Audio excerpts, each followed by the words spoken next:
사무엘하 18장 1절에서 18절 말씀까지 우리 한 목소리로 같이 읽겠습니다.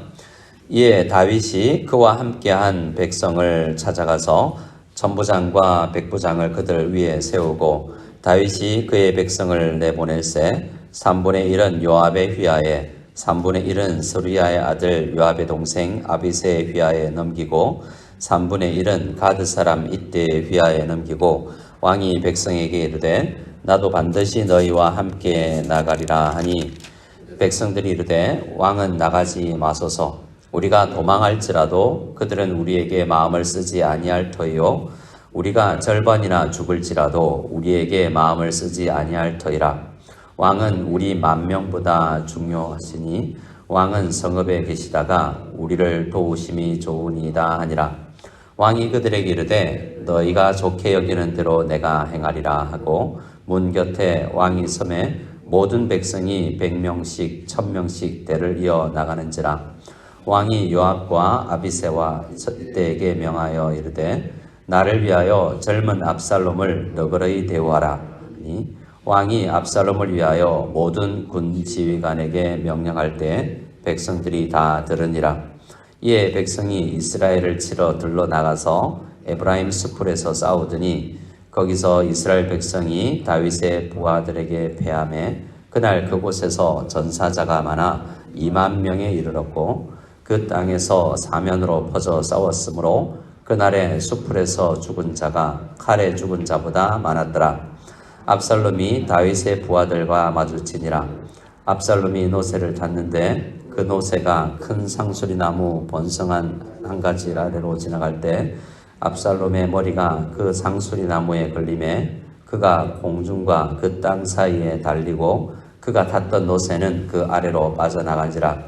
한 사람이 보고 요압에게 알려 이르되 내가 보니 압살롬이 상수리나무에 달렸더이다 하니 요압이 그 알린 사람에게 이르되 내가 보고 어찌하여 당장에 쳐서 땅에 떨어뜨리지 아니하였느냐. 내가 네게 은 10개와 띠 하나를 주었으리라 하는지라. 그 사람이 요압에게 대답하되 내가 내 손에 은 1000개를 받는다 할지라도 나는 왕의 아들에게 손을 대지 아니하겠나이다. 우리가 들었거니와 왕이 당신과 아비새와 이때에게 명령하여 이르시기를 삼가 누구든지 젊은 압살롬을 해하지 말라 하셨나이다. 아무 일도 왕 앞에는 숨길 수 없나니 내가 만일 거역하여 그의 생명을 해하였더라면 당신도 나를 대적하였으리이다 하니 요압이 이르되 나는 너와 같이 지체할 수 없다 하고 손에 작은 창 셋을 가지고 가서 상수리 가운데서 아직 살있는 압살롬의 심장을 찌르니 요압의 무기를 든 10명이 압살롬을 에워싸 쳐 죽이니라. 요압이 나팔을 불어 백성들에게 그치게 하니 그들이 이스라엘을 추격하지 아니하고 돌아오니라. 그들이 압살롬을 옮겨다가 숲을 가운데 큰 구멍에 그를 던지고 그 위에 매우 큰 돌무더기를 쌓으니라. 온 이스라엘 무리가 각기 장막으로 도망하니라. 압살롬이 살았을 때 자기를 위하여 한 비석을 마련하여 세웠으니 이는 그가 자기 이름을 전할 아들이 내게 없다 하고 말하였음이더라. 그러므로 자기 이름을 기념하여 그 비석에 이름을 붙였으며 그 비석이 왕의 골짜기에 있고 이제까지 그것을 압살롬의 기념비라 일컫더라. 아멘. 오늘 우리가 묵상할 말씀도 그렇고 지금 우리가 계속해서 보고 있는 사무엘하 말씀들을 보면 하나님이 잘 직접적으로 등장하시진 않지 않습니까? 그들이 기도를 하고 있거나 그런 모습이 잘 보이진 않습니다. 그래서 이 모습들을 우리가 보면 하나님을 우리가 말씀을 통해서 만난 사람들이 어떻게 백성을 대하고 일개 낮은 한 사람을 대하고 또 이웃의 또 아내를 어떻게 대해야 되는지 또 친척들, 아들, 부모, 왕을 어떻게 대해야 되는지에 대해서 인간관계가 많이 나오고 있습니다. 오늘 특히 18장 말씀은 압살롬, 반역을 일으킨 이 압살롬을 어떻게 대하는가에 대해서 집중적으로 펼쳐져 있는데요. 전쟁에 대한 내용도 있지만 왕이 자기 아들을 압살롬을 어떻게 대하고 있는지 또 특히 요압이라는 군대 장관 또 한편으로 보면 그리 멀지 않은 친척이거든요. 그 요압이 형제라고 할 수 있는 압살롬을 어떻게 대하고 있는지를 보면서 하나님을 믿는 우리가 어떻게 서로를 대하고 언약 안에서 살아가야 되는지를 우리가 알게 됩니다.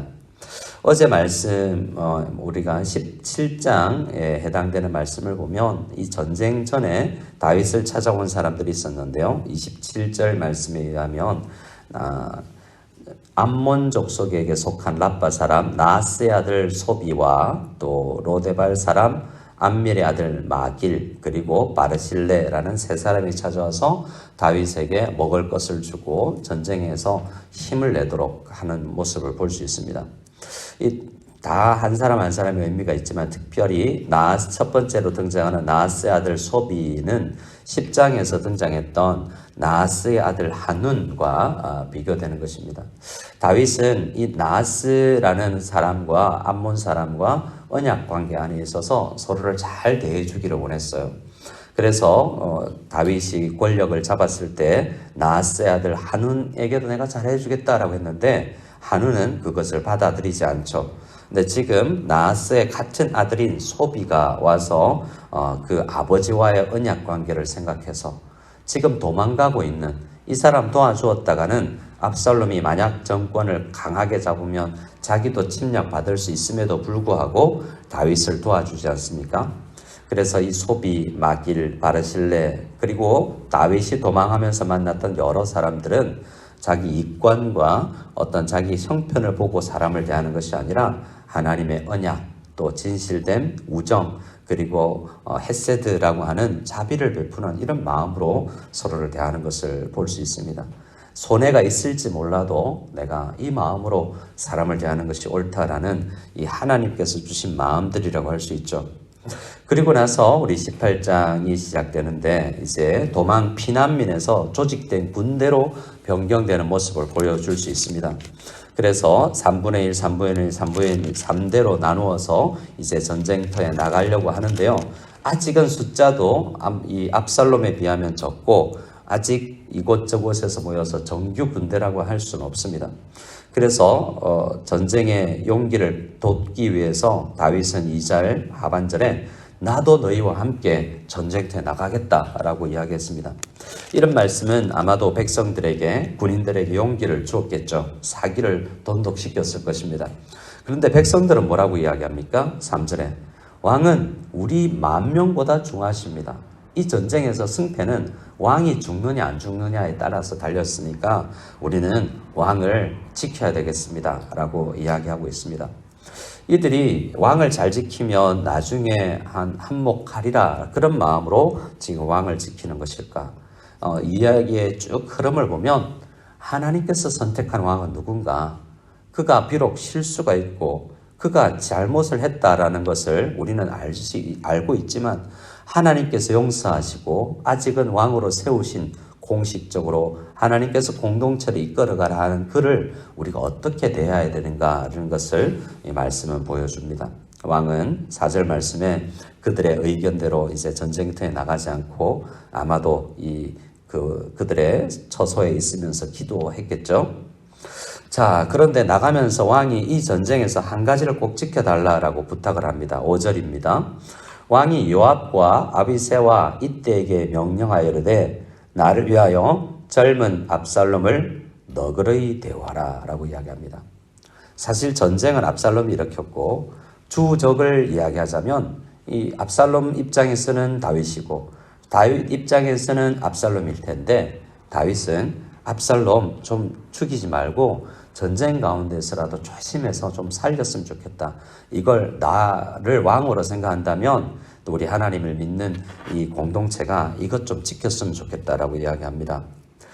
사실 지금까지 다윗이 압살롬을 대할 때 좀 얼굴도 안 보려고 몇 년이나 그랬었고 지금 이 마음을 정리하는데 상당히 오랜 시간이 걸렸을 것입니다.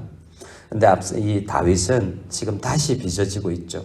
이 모든 일이 자기의 잘못, 실수, 죄로 인해서 진행되고 있는 것이기도 하지만 하나님 앞에 회개하고 또 왕실에서 광야로 가는 그 길 속에서 하나님의 다스림과 훈련을 받습니다. 마음을 이제 이 나를 힘들게 하고 비록 내 아들이랄지라도 전쟁을 일으켜서 이 국가를 흔들고 있는 그를 어떻게 대해야 될까를 생각하게 됩니다. 압살롬이 뿐만 아니라 아히도벨이라는 이 가까이 지냈던 모략가, 지략가가 떠나가고 또 시므이라는 사람이 길가에 서서 정말 나를 죽은 개처럼 여기는 그런 상황 속에서 이것을 다 하나님의 설교로 받아들입니다.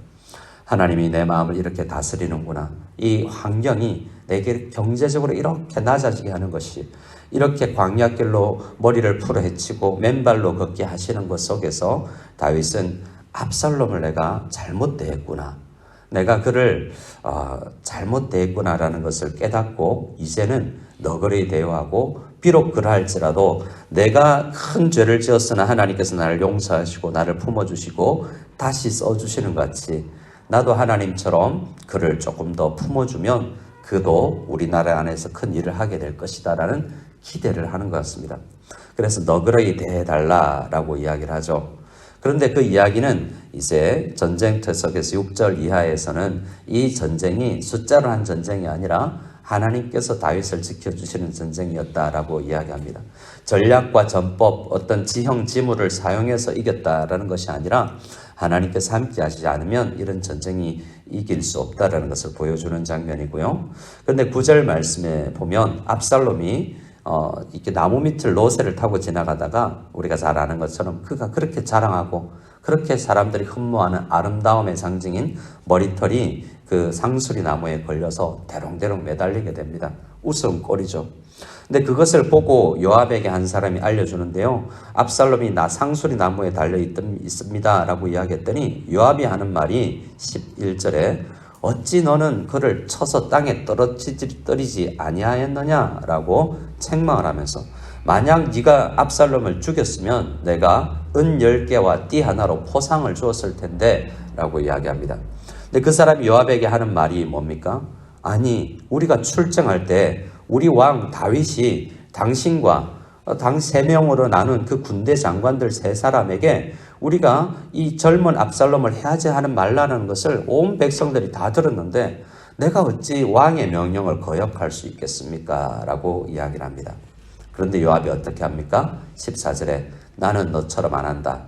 빨리 가서 심장을 찔러버리고 요압 주변에 있던 그와 비슷한 사람들이 10명이 압살롬을 에워싸고 쳐 죽였다라는 이야기가 오늘의 말씀의 주 흐름입니다. 요압은 왜 그랬을까요? 왕의 명령이 들어오지 않습니다. 지금 왕의 명령은 거의 하나님의 명령과 같아서 언약 관계 안에서 우리가 사람을 봐야 된다는 것을 보여줍니다. 요압도 한때는 이 압살롬과 다윗이 거리가 멀어졌을 때 그 두 사람을 가까이 해보려고 중간에 나섰던 사람입니다. 그런데 한때는 또 자기가 바빠서 어떤 일을 하지 못할 때 압살롬이 기분 나빠서 자기 집에 와서 보리밭을 불살라 버렸던 그런 경험도 있죠. 아마도 압살롬은 우리가 알 수 없는, 이 요압은 우리가 알지 못하는 이 압살롬에 대한 분노가 있었던 것 같습니다. 근데 그 분노를 사적인 감정으로 복수를 해버리고 전쟁터 안에서는 이런 일들이 일어날 수 있지라고 아마도 내가 큰 책망은 듣지 않을 것이다 라고 생각하고 왕의 명령을 무시해버리고 있습니다. 우리는 하나님의 명령을 무시하는 사람들이죠. 이웃을 사랑하라, 원수를 사랑하라. 이게 참 얼마나 어렵습니까? 우리는 내가 잘 지키지 못하는 하나님의 명령은 떳떳해 하면서 많은 사람 또 하나님의 말씀을 잘 지킨다고 착각하는 경우가 참 많습니다. 그런데 이 요압이 그렇죠. 당연히 자기에게서는 너그럽고 왕의 명령은 업신여기는 것. 하나님은 우리가 지금 오랜 기간을 거쳐서 이 다윗처럼 사람을 용서하고 나를 죽이려 하는 사람까지도 그래도 용서하려는 마음을 가지는 그런 자세를 가지기를 원하는데, 우리 예수님은 요한복음 13장에 이 가룟 유다가 자기를 팔려고 하고 그 방에서 떠나갔을 때 제자들에게 새 계명을 너희에게 주노니 서로 사랑하라. 내가 너희를 사랑한 것 같이 너희도 서로 사랑하라 라고 이야기하면서 이것하면 너희가 예수 믿는 사람인 줄 세상이 알 것이다 라고 알려줬습니다. 우리는 선교도 하고 우리는 전도도 하고 우리는 헌금도 하지만 내가 사랑하지 못하는 사람을 사랑하는 것, 이것이 가장 힘든 것 같아요. 오늘 말씀에 우리 다윗을 통하여서 가장 사랑하기 어려운 사람을 그래도 용납하고 안아주는 이 자세를 우리가 가지기를 또 주님은 명령하시는 것 같습니다.